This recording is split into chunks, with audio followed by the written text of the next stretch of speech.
किसी भी मजहब में स्वर्ग और नरक से पहले बात नहीं की गई, उससे ऊपर बात नहीं की गई। अंग्रेजी बहुत पसंद है आजकल के युवाओं को,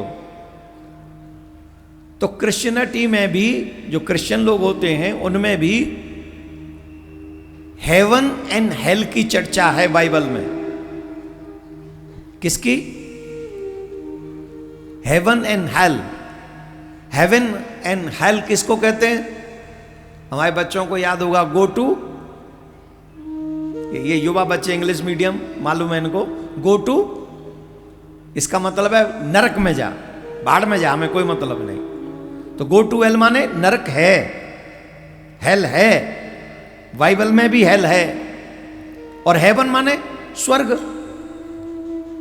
I am in the haven. What do you feel right now? I feel I am in heaven. मैं स्वर्ग में हूं ऐसा लग रहा है। तो मतलब स्वर्ग भी बाइबल में है। अब आ जाते हैं कुरान में। कुरान में भी जन्नत ए जहन्नुम है। What is the meaning of जन्नत एंड जहन्नुम? वही हेल एंड हेवन, स्वर्ग और नरक। लेकिन अब एक और बात बताओ, गीता पहली है कि कुरान? गीता पहला ग्रंथ है कि बाइबल? जवाब दो जोर से। भागवत पहला ग्रंथ है कि कुरान? भागवत पहला ग्रंथ है कि बाइबल? जोर से।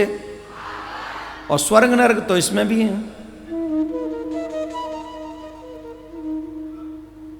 स्वर्ग नरक तो भागवत में भी, और हमारे ने यहां तो उनने तो सिर्फ हेवन और हेल कह के टाल दिया, जन्नत और जहन्नुम कह के टाल दिया। यहां तो पूरी व्याख्या है। 28 नरक हैं प्रमुख, पूरी व्याख्या है। 28 नरक हैं और उनके फिर शॉर्टकट भी, उनके भी ब्रांचेज हैं। इतनी व्याख्या कहीं नहीं मिलेगी आपको स्वर्ग नरक की। लेकिन स्वर्ग नरक से भी ऊपर रखा गया है हमारे शास्त्रों में। स्वर्ग नरक पहली सीढ़ी है, आखिरी नहीं है। वहां आखिरी सीढ़ी वही है, तुम ये कर दो तुम्हें 72 हूर मिलेंगी। वो हूर कैसी हैं? बोले वो पानी में थूक देंगी, खारे समुद्र भी मीठा हो जाएगा, ऐसी हूर है। गजब कर दिया उन हूरों ने, खारे पानी को मीठा करने के लिए बनी है। चलो अब हमें क्या मतलब है, होंगी, हमने तो देखी नहीं, पर जिनने देखी भगवान उनका भला करे। स्वर्ग और नरक, जन्नत है जहन्नुम, ये पहली सीढ़ी है हमारे यहां। पहली सीढ़ी है ये, आखिरी नहीं। आखिरी सीढ़ी क्या है? बोले इस मानव जीवन को पाकर परमात्मा का दर्शन करने का सौभाग्य मिल जाए और संसार में बार बार जन्म और मरण न लेना पड़े, ये मोक्ष ही अंतिम सीढ़ी है। पुनरपि जन्मम पुनरपि मरणम पुनरपि जननी जठरे शयनम। बार बार मां के गर्भ में नहीं जाना है, बार बार जन्म नहीं लेना है, बार बार नहीं मरना है। ऐसा ठाकुर कृपा कर दे, हमारा कर्म ऐसा बन जाए, हमारी व्यवस्थाएं ऐसी बन जाएं। इसके लिए मानव जीवन मिला है।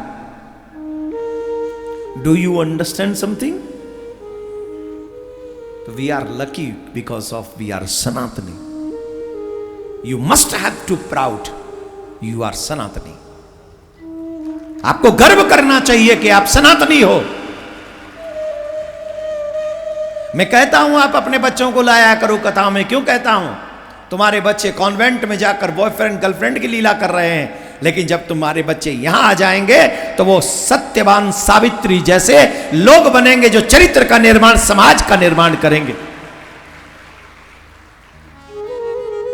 ये अब हमें देखना है कि हमारे बच्चों का निर्माण हमें कैसे करना है। तो इसलिए हम सबको शास्त्र कहते हैं धर्मो रक्षति। क्या कहते हैं? धर्मो रक्षति रक्षितः। Save your religion then religion will save you. आप धर्म की रक्षा करो, धर्म आपकी रक्षा करेगा।